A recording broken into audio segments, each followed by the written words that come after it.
Përshëndetje të nderuar zonja dhe zotrim, përshëndetje të dashur miq, ja ku po ritakohemi sërish me mua Tirona Lilin, pikërisht këtu në kanalin ton, Monitor TV, për të ndarë lajmet edhe ngjarjet më të fundit. Lajmi që do të sjell tani është një lajm sado i gëzueshëm edhe i dhimbshëm. Pas një dashurie që në fakt u komentua shumë, pas një fejese që u përfol tepër të motrës të gjestit, një nga vajzat e cila u bë e famshme,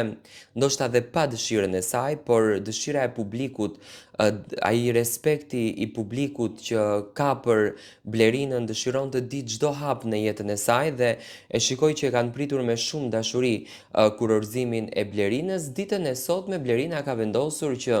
t'u jep fund të gjitha këtyre thashë themeve, sepse njëherë ishte që Blerina nuk e tregonte burin, çfarë po ndodh me marrëdhënien, dhe ka vendosur që të hedh një hap më të rëndësishëm, falni, duke kurorëzuar dashurinë e saj. Domethënë Blerina tashmë oficialisht është martuar. Ajo është martuar me partnerin e saj të shpirtit, me njeriu që hyri në jetën e Blerinës kur Blerina nuk e mendonte dot që ky djalë të bëhet pjesë e jetës së saj. Ajo që në fakt ka marrë vëmendjen e të gjithë publikut në fotografitë në të cilat janë shpërndar është se zemra e një motrës, sado që të duket e lumtur, sado që të duket e gëzuar, përsëri përbrenda është e thyer. Ndryshe nga martesat e tjera që janë me dekore, që janë me lule të bukura, që janë me manifestime, që janë me ceremoni interesante, këto lloj celebrimesh, domethënë këto lloj kurorëzimesh që bëhen në vitin tani,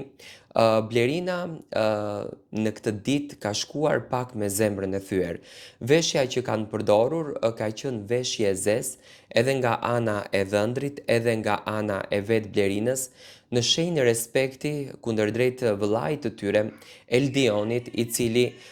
humbi jetën vetëm pak muaj më parë nga një aksident tragjik që përjetoi në jetën e tij. Blerina është munduar që të jetë e lumtur, është munduar që të jetë e gëzuar. Unë e kuptoj, nuk është e lehtë për një motër që të merr një hap kaq të rëndësishëm dhe mos ta ketë gjysmën e shpirtit të tij, por falenderimet janë shumë të mëdha tek Zoti që Blerina ka një vëlla si Gjesti, i cili në të gjitha format mundohet që të qëndrojë afër, mundohet që ta bëjë të lumtur dhe mundohet që